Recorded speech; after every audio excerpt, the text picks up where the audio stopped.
Well, welcome back, everybody, to the Chaplaincy on the Go podcast. My name is Josh Zorhoff, and I am a teaching pastor and a therapist in the West Michigan area. And this podcast is brought to you by the Fearless Chaplaincy and my good friends at Care Portal. Care Portal is a technology platform that works to help individuals that are at risk of falling into the foster care system to get supports and helps that they need from local agencies and churches to meet those needs and keep those families together. And so we are thankful for their partnership, and I'm really excited for our conversation today. Joining us on the podcast is Kyle Hostetler, and Kyle is here to talk about Operation Injured Soldier and some of the ways that we can care for our soldiers who are coming back out of military service and really talk about mental health and how that plays a role in their recovery and in the way that we can help. So Kyle, welcome to the podcast. Thank you, Josh. And I just appreciate you having taken the time to just allow me to come on here and share my passions and kind of what I've seen through my background and just a little bit of introduction.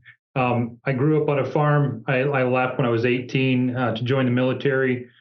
Grew up in a Christian home. I was just founded in that, grounded in that. Spent 2 years overseas in Iraq. Both years were different, but we all kind of come back with some baggage after that.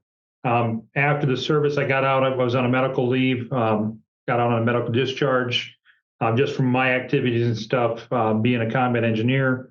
And so shortly after that, that's really where I got involved with Operation Injured Soldiers. And I was watching Michigan Out of Doors one day on a Sunday afternoon and watched their show, and they actually had them on the TV show. Signed up, and wouldn't you know, they called me a few months later and said, "Hey, do you want to go on a hunt?" And I said, "Sure, that sounds awesome." So really, that's when I figured out what Operation Injured Soldiers really does and what they really mean. They're just such an important facet of our community. They're based right out of Michigan and South Lyon. And really, I got involved in that because I saw the impact, not only the physical side of what our veterans are going through, but also the mental side and the amount of camaraderie that they build and their focus to really treat and take care of our guys and gals that are coming back from every war. I mean, they go all the way back to World War II, where they've got guys out fishing and just meeting with other people. You come back from a combat situation and you really don't have anybody else to talk to unless you're around your comrades. Someone that you can bounce off ideals, deal with the stuff that you deal with every day, and then get transitioned back into civilian life when you get out. It's a common problem that we have. We just don't know how to adjust. And so working through that, I'm the chair of a veteran of SEMCO at SEMCO Energy Gas Company here in Holland, and just we've really been involved with them over the last few years. But this is a passion of mine to get more involved into the mental health background and support for our vets. And so Operation Injured Soldiers is working with us. We're working with them to really kind of promote that. And Operation Injured Soldiers is trying to get a mental health program kicked off. Josh, you've been really helpful and just walking us through how that looks, what that would look like for our vets, and giving us some really good ideas so we can kick this off and get this thing rolling this year. So let me ask you here, as we're kind of talking about Operation Injured Soldier, that's a nonprofit. It's a national nonprofit, but it is rooted in Michigan, and you've got vets that you are working with from all over the country. Is that correct? Yes, that is correct. So they went national here a few years ago. They've been in business and kind of operations since I think 2005. So they're almost 20 years old now.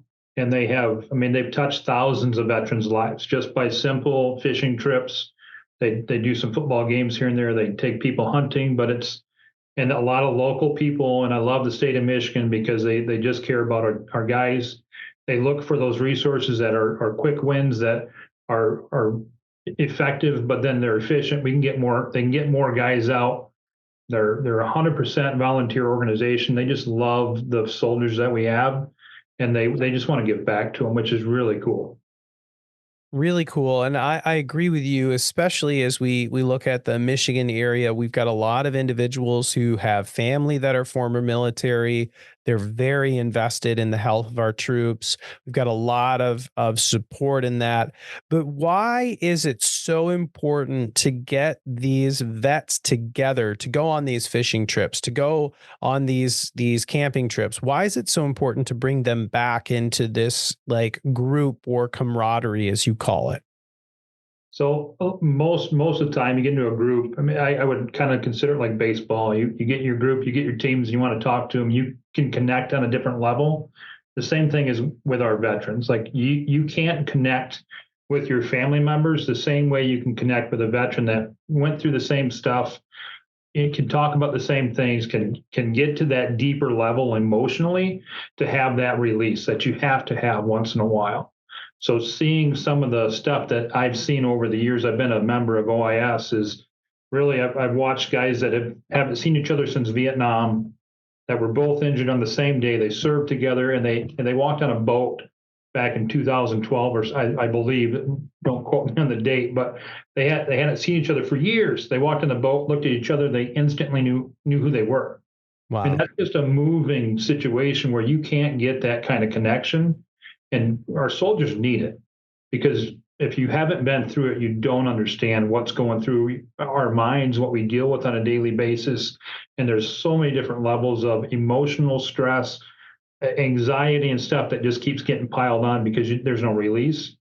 And OIS gives these guys and gals a place to go and just they can relax and feel like they're at home again and just feel connected again. You know, I really appreciate you saying that. My brother served in the Marine Corps for 19 years as an NCO. And for those listening, that's a non-commissioned officer. Okay. And so my brother, he would say, there's something about the same blood and the same mud, and that when you are serving and you shed blood and you are literally in the same mud as someone else, there's a different context for that. Like life is just different in that respect. Absolutely. And he's spot on. I mean, and thank your brother for his service, because we don't get to do what we do without each other. And that's really where that camaraderie comes in. We might give each other a hard time. I'd pick on him if he was a Marine, because that's just what we do. But really, that's a brotherhood that crosses lines and boundaries. Doesn't matter what unit you served in or what branch of the military. We're all family, and really, that's the biggest tie we have to a huge community of people that have been through that. So Mm. coming through the OIF and OEF season here, and we're still kind of in that battle. I still have guys that are serving that I know, and then talking to the veterans through Vietnam and Korea and stuff. They've all been through the same type of thing. It's not the equivalent, but we can come together, and we know each other. It's just you have that same blood, same mud. We're together, no matter what area you're in. So my brother, before he went into boot camp, he was in correspondence with a retired lieutenant colonel. And he, like many Marines, like many soldiers and sailors, they reached out to someone who had been there to say, "Hey, what can I expect? What is it that what can I expect of boot camp? What can I expect of service?" And I remember reading one of the letters that this lieutenant colonel sent to my brother, and I'll never forget it. The lieutenant colonel said, "Never forget, their job at boot camp is to tear you down and to create in you a new persona, one that is a lethal instrument on the battlefield. They have a singular role, and that is essentially to tear you down and build you back up and turn you into a fighting machine that is going to win battles." Absolutely. And that has stuck with me for such a long time, because if the process of becoming a service member requires a tearing down and rebuilding, then it also stands to reason that re-entry into civilian life also requires a sort of tearing down and rebuilding. And that's exactly why we find ourselves in the state where, yes, maybe in some respects, physically, we're taking care of our vets, but on the emotional and the psychological and the spiritual side, there's probably some more work to do there. Absolutely. I mean, there's a ton of work. Really, if you kind of look at that letter that he sent you, that's exactly what they do. They tear you down, build you back up. But when they build you back up, they cut out the core spiritual part of you. They take out the emotion. They take out all of that stuff to make you a fighting machine that can make decisions on the fly. That doesn't get bogged down by that emotional sense, that human nature we have. You're laser focused on your mission at hand to get it done. So when you walk away from that and that's how you are internally, it changes what happens to you and what you do on the outside. So from personal experience, when I got back out of the service, if you ask my wife, she'd tell you I was really mean Mm. because I didn't know how to turn back on my softness, my emotions, and come back to this normal society where I don't have to be like that. You know, we live on a platform or a level that's probably would put most people in the hospital, but Mm. that's what our day to day really our life is. So you have to live there. When you come back, you just can't get back down there without taking going through a process to tear you back down and bring you back up so that you're kind of whole again. And a lot of us struggle to get back and find whole. We can get pieces of it back, but it's really hard depending on what you've gone through and what you've seen and what you carry with you because it will never leave. That's the hard part. Wow.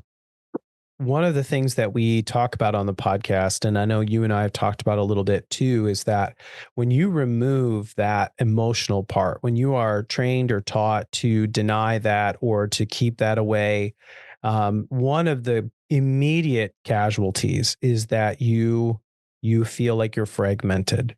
You Mhm. you have to be one person in one place and one person in another place, but you can't be a whole person wherever you are. And one of the reasons why this getting together with other people who have been there is it actually creates a space where you can be who you are, but it can be safe and other people get it without having to explain it. Absolutely. Yeah, that's one thing I've noticed that you get guys together from the military, women, men, doesn't matter. Get them together, and pretty soon they're going to start talking about stuff that they wouldn't normally talk about with other people. And they're going to start opening up and cracking open those wounds that are there, and that's really the best thing for healing. On that level, you have to be able and willing to talk about it and deal with it. It's like we always say, face your fears. That's a fear that most of us have. That I just don't want to bring up that junk from my past, the stuff that I lived through. I don't want to see it anymore. But really, that's the thing that we need the most. And you can't do that without being in a group that would understand what you've been through. There's a social researcher. I think we've talked about this a little bit. His name is Dr. Kurt Thompson. He wrote a book called The Soul of Shame. He wrote a book called The Soul of Desire, and he wrote a book on suffering. He's done a ton of work in like group healing, and he said in numerous books that the process or the path to healing is found in the context of a safe, confessing community, a place where you can be with someone else who has gone through what you've gone through. You know that it's safe. You can share openly what has happened. And there's something, in fact, that's one of the only ways he says to heal from shame and from trauma is to actually hear someone else talk about what they've been through safely, or for you to be able to say that safely. And that provides and facilitates healing for others. Yeah. Yeah, if you think about the baggage that we hold on to, and it's not just our veterans. I mean, if you look at anxiety and stress as a whole, everybody carries their baggage with them. And if you can't get that off your shoulders and have that release, it will drive you down. And it might take years. And that's what happened to me too. Like after years and years of just holding it on, I finally had a panic attack at almost 40 years old. Spent 2 years in combat getting shot at, and that's driving down the road was what did it for me. So you have to have that release, and that's actually better for you than not finding a resource and an outlet somewhere. It's better for your family, it's better for your friends, and it's ultimately better for you physically, mentally, and spiritually to have that.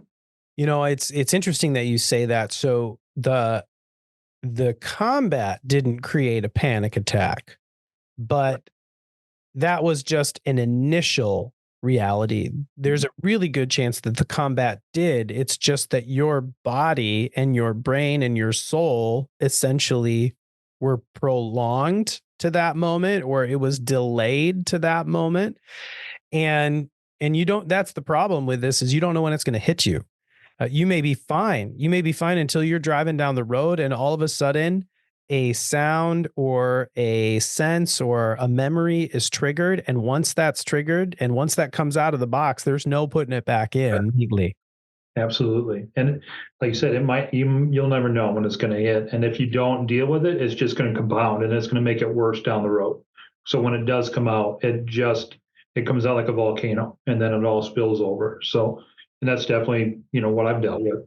Wow. I did some work years ago with an individual who had gone through intense combat scenarios and was processing through all of that and was kind of doing the right thing, going through therapy a little bit, doing some of the group stuff, but also found that alcohol was a significant way to keep the emotional monster at bay. The only problem is there reaches a point where you get 2 or 3 or 4 high craft beers in, and it creates a new monster that Correct. you have to deal with. And so talk to me a little bit about the ways that you have found that some of our soldiers and some of our returning veterans, how they talk to me about some of the negative coping skills that you've seen. I think there's a number of them. I mean, ultimately, I think one of the biggest things we struggle with now is coping mechanism. The worst one is suicide. Mm. We lose 20 veterans a day on average to suicide because of they don't know another way out. They get to the point, and that's that volcano at the end. Like, I just can't deal with it anymore. And so you go from there to, I mean, like me, I struggled in just being honest with my past. So, I mean, I hid a lot and I could do that. I could bury everything that I had. So, like when it comes to smoking and stuff, I hid that for a long time. I tried to put that away. It's, you go on, you find a bottle, you drink, you find other ways to cope that are not good. You go out and you are running around and you don't have any job. You go out and you start into drugs. And so there's a lot of really, really bad things that usually lead to the next one. There's usually not one. It's just one thing leads to the next because the first one eventually doesn't work anymore and you have to find the next one. Yeah. It's just like drugs. Once you get used to it, you have to find the next level. Yeah. So it does the same thing for you. And our veterans are doing the same thing. So it's the next fix, or it's the next fight, or it's the next sexual encounter, or eventually, like you mentioned, you get to a place where you have scratched every itch and you can't numb it out anymore and you can't escape it. And because you were trained to ignore those emotional impulses, and they're banging at the door saying, "Hey, I need to be seen here. I need to be experienced here." And you don't know how to deal with it. Then the only inevitable conclusion is a permanent decision to a temporary problem. Correct. And I think that's the real tragedy. I forget what the statistic is offhand, but I know that every overdose is in fact registered as a suicide. Right. And so you have individuals who are numbing out to death, and some of them are taking extreme violent actions to do it as well. But the end result is the same. If you're not going to pay attention to the emotional pain or the emotional parts of you that have been avoided, they will have their due. And the bill will come due. And it's really a conversation of, are you going to pay now or are you going to pay later? Because either way, you have to pay. Yep. And it's usually I find that fear is usually the driver behind the ability to take that first step into recovery or finding a solution or finding an outlet that's actually healthy. The fear of what will people think? That's not who I was trained to be. I'm not supposed to do that. The fear of if this comes to light, I don't know what's going to happen. And then you take that farther, the fear of not knowing, and I think really spiritually, if you don't know where you're going and you don't have that solid foundation, that can be scary as everything else. So, or worse, because there's that unknown, like, I don't know what's going to happen. And so you shove that down more and more, and it just continues to boil and boil and boil until it does come out. Yeah. And if you wait and you don't seek that help or seek someone, it could be anybody Yeah. that understands. It doesn't have to be a licensed counselor. They have more resources, but just talking about it actually is more going to put you on the right path faster than trying to hide it and not figure it out. So Yeah. even if it's just a stranger that wouldn't know you from Adam, just having that release is might save your life. So let me ask you this, because my brother, when he was going through boot camp, the Marines have a saying, and I'm sure that the Army has a similar saying, and I'm sure that so do the Navy. But pain is weakness leaving the body. Mhm. And where I can see that, and I can see how that would be helpful in like the state of mind of, I'm in pain, but I need to get through this because I have to survive, and this is going to make me combat ready and effective. Like, I understand why that statement exists. The challenge I have with it is that while it's true, in that respect, you can perceive pain as weakness leaving the body, but pain is also a powerful, powerful agent to say something is not right here. And if you have emotional pain and you can't get rid of it, does that somehow communicate to you, being a service member, that you are weak? Sure. And that, I think that's the fear that you're talking about there, and the stigma that comes along with it. Like, well, I can't talk about this because I should be able to deal with this because I'm trained to deal with pain, Right. but this pain won't go away because it's not physical pain, it's mental pain, it's emotional pain, it's something that is inside me and it won't go away, and therefore I must be weak because I can't handle this on my own. Yep. And that's the lie we tell ourselves. I mean, that's a lie that we're told. We're I think from kids we're told that you can't be emotional, especially as men. Yep. You're not allowed to be emotional and have emotions and have struggles. That because if you do, you're weak. And really, it's the opposite of that.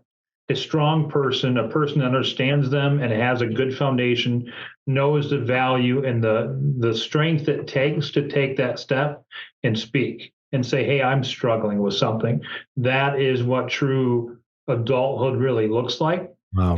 It doesn't mean that you're weak. It actually means that you're strong enough to understand and control what you can and seek the help for the stuff that you cannot. Wow.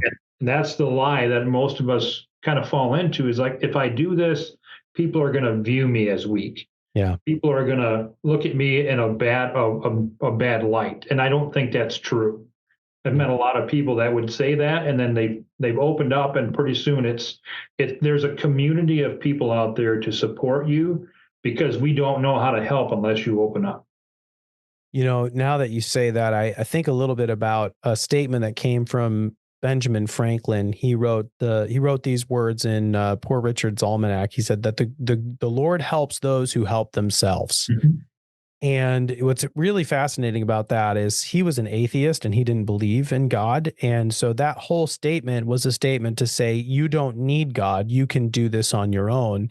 And what we see in the Bible is actually the opposite, that God helps those who admit they can't help themselves. That's where we see God lean in. And this is one of those situations when we're talking about overwhelming emotions, we're talking about pain that won't go away, we're talking about these feelings that drive us to these really, really hard behaviors. Coming to a place where you say, you know what, I don't got this, and I'm not okay, and I need help. Man, that's when the transformation can start. That's when the healing can begin, because you're willing to acknowledge something happened to me and I am not strong enough on my own to deal with it. I need something beyond myself to get this. And whether that is the community that you're talking about, whether that is Operation Injured Soldier, whether that is a therapist or a psychiatrist, and maybe something happened chemically. I mean, we're not even talking about traumatic brain injury, which that's a reality now. We're seeing so much research about explosions and TBI and all of that. And then you couple TBI with post-traumatic stress. and the symptoms of post-traumatic stress, and how you have soldiers and you have returning vets that are constantly being re-triggered by events that happened years ago and they haven't processed them. One of my friends who's a counselor says that we are effectively made up of memories. Our bodies, our bones and tissue, but our souls and our spirits and our minds, they're made up of memories. And so if you've got these memories that are not processed and put in the right place, they're constantly going to rear their ugly head and they're going to take control. And that's what we're seeing in this post-traumatic stress reality.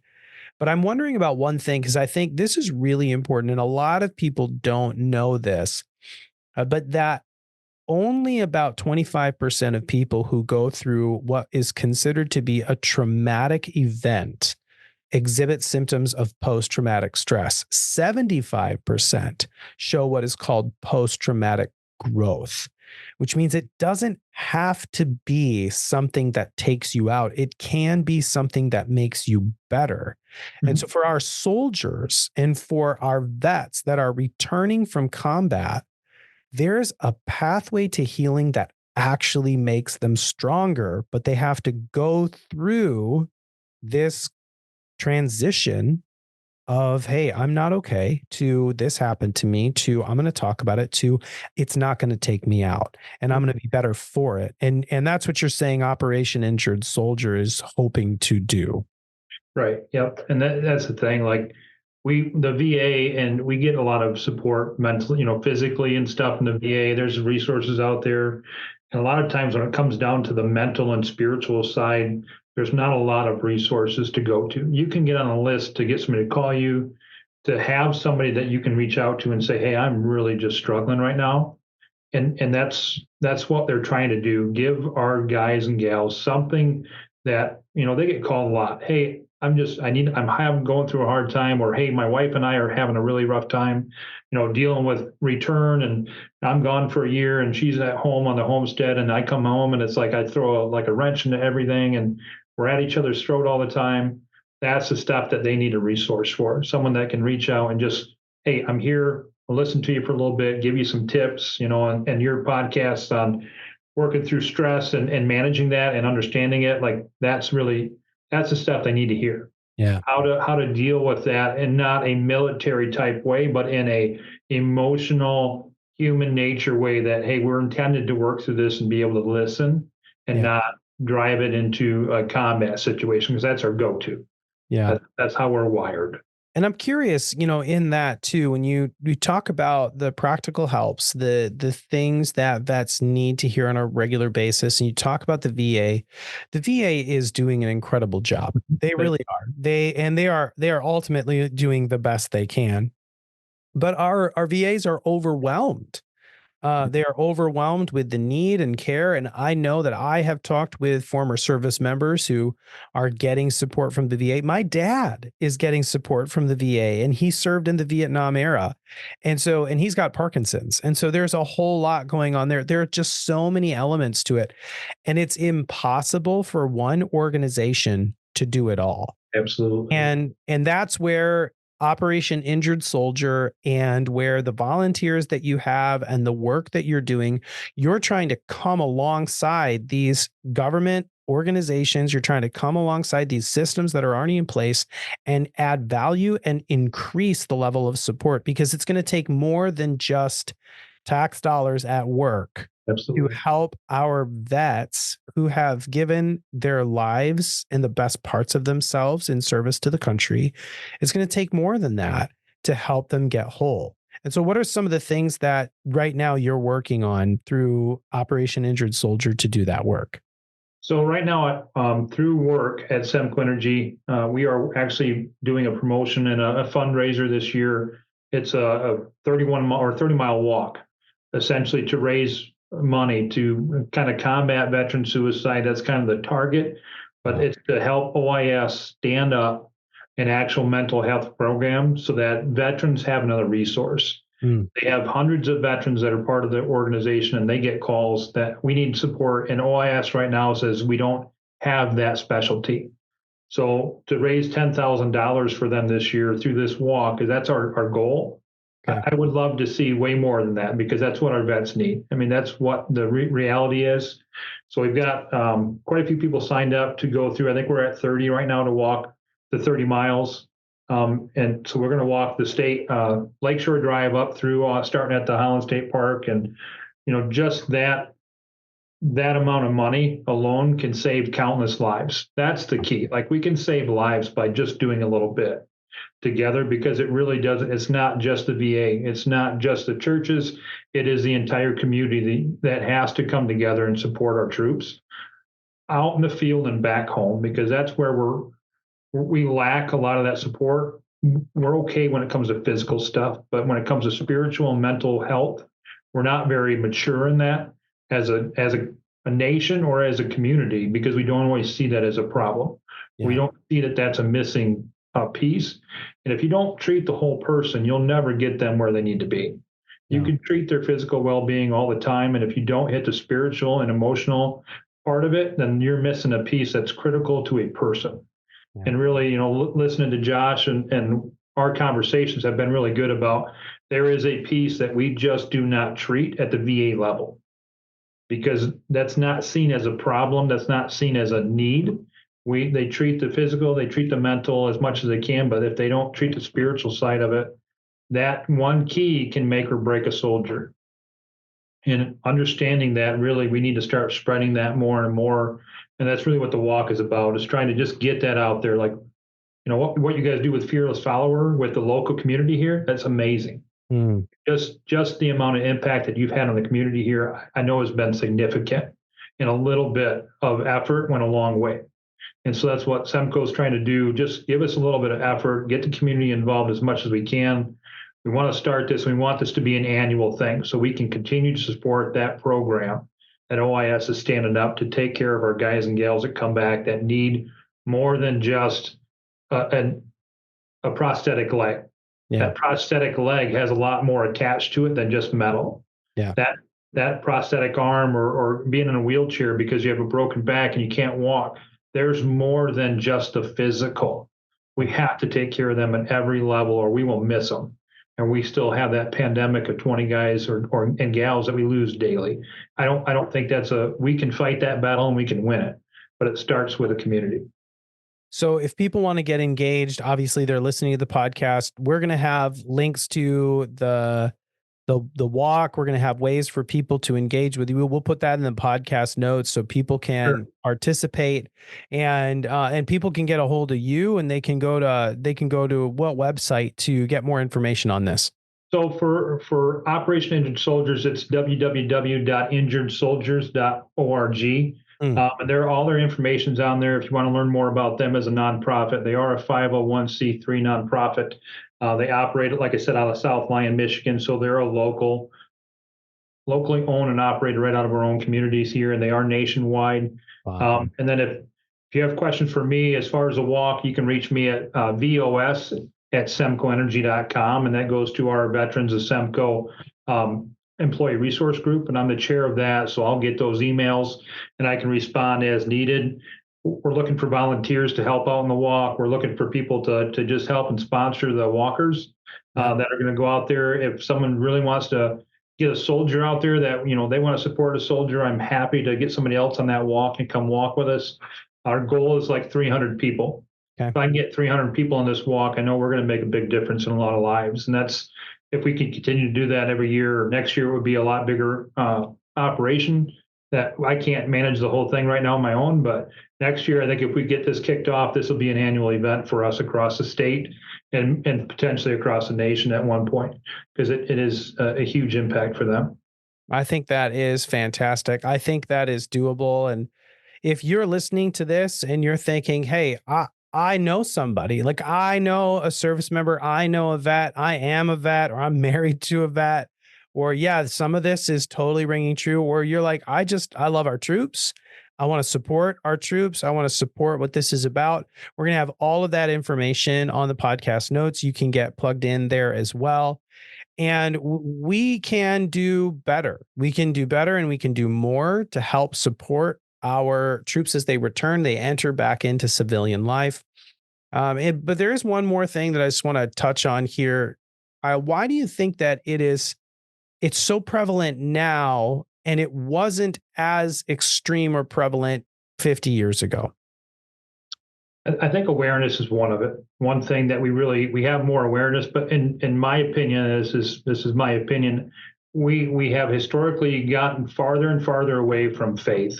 Mm, We have gotten farther and farther away from the God that this country was created on, those fundamental beliefs. And really, if you look at the statistics, they've grown more dire every year. The farther we get away from that, and that truth, what I will call truth, is that we have a Savior that died on a cross for us.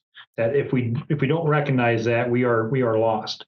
And because of that, we are walking away from God on a constant basis. We need to turn around. And really, that's the biggest thing that I can see that's changed over 50, 100 years. We've taken him out. And if you look at where we're at today in society, it's stressful, not just for our veterans, it's stressful for our kids. We lose kids every day too to suicide, and that's not fair to them. It's not fair to the families that are impacted by that. So it comes down to, we need to get back to the fundamental beliefs of why this country was created. What I believe is really the key to getting us back on top of us, and getting on top of that, this pandemic, yeah. if you want to call it, not just in the veterans community, but also in our kids and stuff, because we're fighting a battle right now. And it's a spiritual and emotional battle right now. And I think you're tagging on something that's really critical, that we are whole people. You can't separate the spiritual from the emotional or from the physical. They all play together. And that's one of the reasons we have this podcast is one, to say that God wants us to be whole. Absolutely. And if we are pulling away from him, whether that is individually, socially, nationally, in globally, if we're pulling away from him and he's not present, we're going to feel an absence in our soul. Yep. And I think there's a big part of that as well. And so I'm just super grateful for the work that you're doing. Grateful to have you on the podcast to talk about the need to care for our vets and to make sure that, like, we not only love and care for them, but support them really well. And I'm just glad. I'm going to give you the last word here, Kyle, before we sign off, and you can share a little bit with those listening about maybe if they are a vet, if they are struggling, what do you want to say to them?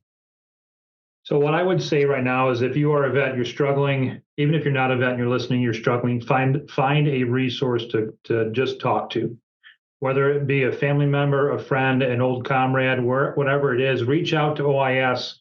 I'm sure they can put you in contact with another veteran if need be. They can give you my information if you need to talk online or offline. I'm happy to be that resource to just kind of kick some stuff around. We have to get that and be able to talk about it. Find a pastor.